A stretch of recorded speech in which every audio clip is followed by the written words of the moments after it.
આપ જોઈ રહ્યા છો વાયન ન્યૂઝ. હવે જોઈએ અગત્યના સમાચાર. વડોદરાના સયાજીગંજ કાલાઘોડાની સામે આવેલ રામજી મંદિરમાં શ્રી રામનવમી નિમિત્તે ભજન કીર્તન મહાઆરતી કરવામાં આવી.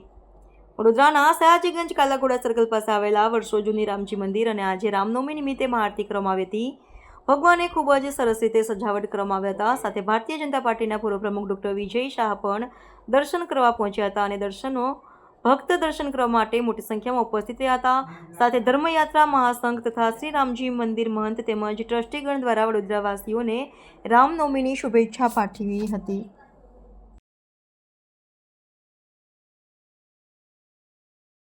ભવ્ય ઉજવણી સમગ્ર દેશમાં અને જ્યાં જ્યાં વિશ્વમાં ભારતીયો વસે છે ત્યાં થઈ રહી છે.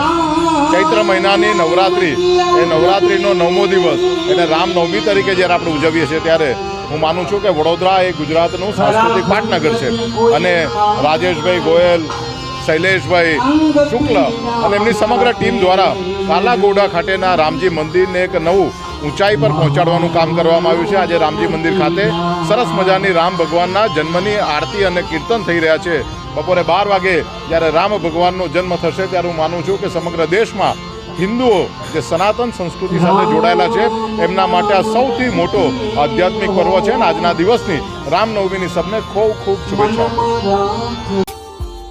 Subscribe now and press the bell icon. Never miss an update.